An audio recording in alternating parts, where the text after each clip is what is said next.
ٹوٹکے بازی. اکثر لوگ وہ میتھی دانہ ڈھونڈ رہے ہوتے ہیں کہ جی بس شوگر کے مریض کو جی 2 دانے کھلائے وہ ٹھیک ہو جائے گا. اکثر لوگ یہ کہتے ہیں بس کلونجی کھلاؤ جی. کلونجی میں ہر مرض کے لیے دوا ہے، ہر مرض کے لیے شفا ہے. میرے بھائی یہ بات بالکل ٹھیک ہے. کلونجی کے بارے میں میرے نبی کریم حضرت محمد مصطفیٰ صلی اللہ علیہ وسلم کا فرمایا وہ حرف آخر ہے. لیکن میرے بھائی اب جو اس کے ساتھ اور مسائل ہیں، کلونجی کی جو اپنی ایک خاص رینج ہے، کلونجی وہاں تک تو اثر کرے گی، لیکن اس سے اگلے جو مراحل ہیں وہ دوسری میڈیسنز کریں گی. جس میڈیسن کا جس آپ کے آرگن کے ساتھ، جس غذائی اجزاء کا آپ کے جسمانی عضو کے ساتھ جو تعلق ہے، اس نے وہی اپنا کام کرنا ہے. ایک کے حصے کا کام دوسرا نہیں کر سکتا. بالکل اسی طرح جس طرح کسی دفتر میں ایک چیف ایگزیکٹو سے لے کے چپڑاسی ہوتا ہے، ایک ہی دفتر میں ہے، ایک ہی چار دیواری ہے، ایک ہی ماحول ہے، لیکن ہوتا کیا ہے، چیف ایگزیکٹو کا کام اور ہوتا ہے، چپڑاسی کا کام اور ہوتا ہے.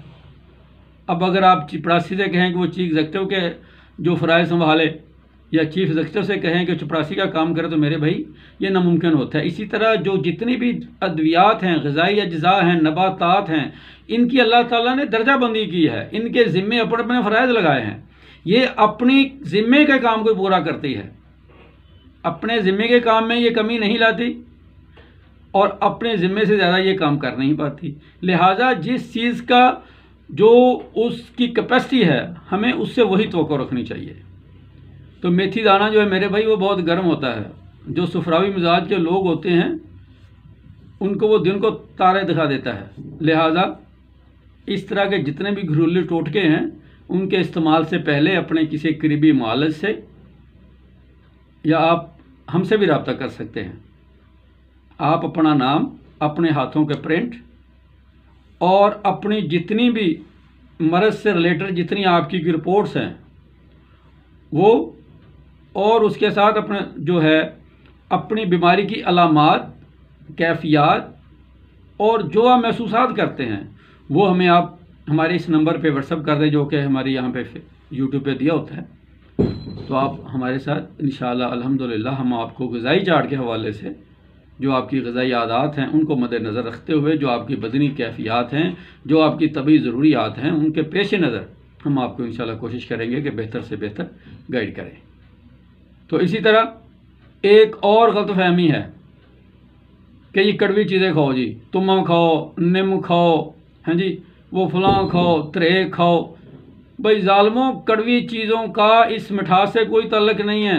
یہ کوئی چینی تھوڑی ہے جو اس کی مٹھاس آپ کڑوی چیزوں سے بیلنس کر لیں گے.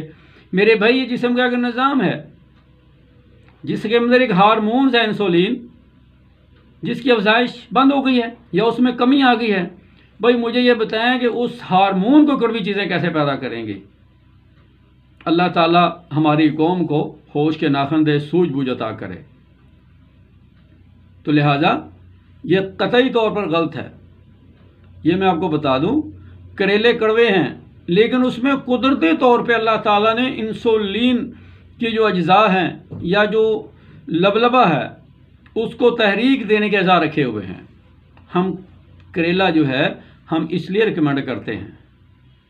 اسی طرح گڑ مار بوٹی ہے، یا جیسے کہ ابھی میں نے میتھی دانے کی بات کی، جو بلغمی مزاج والے ہیں ان کے لیے میتھی دانہ بہت اچھا ہے. یہ ہم انشاءاللہ کل والی ویڈیو میں بات کریں گے میتھی دانہ پہ، السی پہ، کہ جن لوگوں کے مزاج میں بلغم زیادہ ہوتی ہے، جن لوگوں کے معدے میں جو فاسد بلغم جم جاتی ہے جس سے معدے کی کارکردگی متاثر ہو جاتی ہے اور معدہ پوری طریقے سے جو اس کے ذمہ فرائض میں پورے سر انجام نہیں دے پاتا اور اس کے نتیجے میں جو ہمارا جسم مختلف بیماریوں سے متاثر ہوتا ہے، اس پہ انشاءاللہ ہم کل بات کریں گے.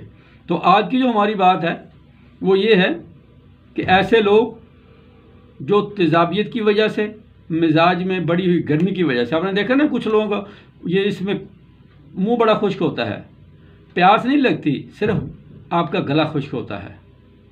یہ کیا ہوتا ہے؟ یہ جسم میں گرمی کا احساس ہوتا ہے. ہم نے اس گرمی کو مد نظر، جن لوگوں کو پیاس زیادہ لگتی ہے، خاص کر یہ جو گلے کا خشک ہونا، رات کو اٹھ کے پانی پینے کی طلب ہونا، یہ جسم میں بڑی ہوئی سفراویت کا جو اظہار ہوتا ہے تو اس کے لیے ہم نے آپ کو بتایا کہ ریش برگد، اس میں آپ چنوں کے چھلکے، اس کے ساتھ پنیر ڈوڈی، کاسنی کے بیج، یہ ساری چیزیں جو ہیں اضافی جو نباتات ہیں، یہ آپ کا معالج طے کر کے آپ کو بتائے گا، جو کہ آپ کی بدنی کیفیات، آپ کی طبی ضروریات، آپ کے نبض، آپ کے سارے جو معاملات ہیں ان کو دیکھ کے وہ آپ کو بتائے گا کہ اس کے ساتھ کون سی چیز، چونکہ جو برگد ہے یہ مرکب القوا ہے، یہ کسی کو بھی راس آ جائے گا، لیکن ہم نے اس کو مزید تیز کرنے کے لیے، اس کی ایفیکیسی کو بڑھانے کے لیے، اس کے رزلٹ اچھے سے اچھے لینے کے لیے ہم نے اس کے ساتھ اس کا کمبینیشن، جسے ہم بدرگا بھی کہتے ہیں، ہم نے وہ اس میں ملانا ہوتا ہے۔ تو اس کے لیے ضروری ہے کہ آپ کسی صاحب علم اور صاحب فہم و ذکا طبیب سے، معالج سے رابطہ کریں، جو کہ ہر بندہ ٹوٹکے بتانے والا حکیم نہیں ہوتا یا معالج نہیں ہوتا، ٹھیک ہے نا؟ تو اللہ خیر کرے، آپ ہمارے اس فارمولے پہ عمل پیرا ہو اور ہمیں پھر بتائیے گا کہ انشاءاللہ اس کا رزلٹ کیا ہے، لیکن آپ نے کرنا ویسا ہی ہے جس طرح ہم نے آپ کو بتایا ہے، اور اس میں یہ بھی دیکھنا ہے کہ آپ نے ایسی چیزیں جو معدے کو خراب کرتی ہیں، جیسے معدے کی چیزیں ہیں، چاول ہیں جی، بڑا گوشت ہے، بینگن ہے، دال ماش ہے، یہ چیزیں جن میں بادی زیادہ ہوتی ہے، جن میں تیزابیت پیدا کرنے کے زیادہ وہ صلاحیتیں ہوتی ہے، ان سے اپنے ساتھ پرہیز بھی کرنا ہے۔ تیزابیت تب ختم ہوگی جب پیچھے سے اس کی قمک، جب پیچھے سے اس کی سپلائی بند ہوگی۔ اگر آپ ادھر سے دوا بھی لے رہے ہیں اور ساتھ آپ وہ چیزیں بھی کھائی جا رہے ہیں تو تیزابیت ختم نہیں ہوگی۔ وقتی طور پہ ہو سکتا ہے، جیسا کہ ایلوپیتھک میڈیسن سے ہوتا ہے کہ وقتی طور پہ آپ کو ریلیف مل رہا ہوتا ہے، وہ جتنے بیماری آتی ہے اس سے اتنا وہ دوائی جو ہے اس کو مینٹین کر رہی ہوتی ہے۔ یہی وجہ ہے کہ جدید میڈیسن جو ہیں ان سے انسان مکمل صحت یاب نہیں ہو پاتا، بس دوا کھاتے رہیں، اب ٹھیک ہے، جو ہی دوا چھوڑیں گے آپ کے مسائل مزید بڑھ جائیں گے۔ دوا کے مستقل چھوڑنے کے لیے، مستقل طور پر دوا سے جان چھڑانے کے لیے ضروری ہے کہ ہم اپنے مزاج کے مطابق غذا کا متوازن، متناسب اور معیاری غذا کا ہم انتخاب اور استعمال کریں، تو انشاءاللہ پھر یہ ہوتا ہے کہ آپ بیماری سے مستقل طور پہ بچ جاتے ہیں۔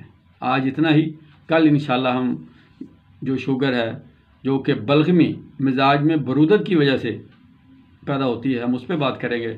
اللہ حافظ۔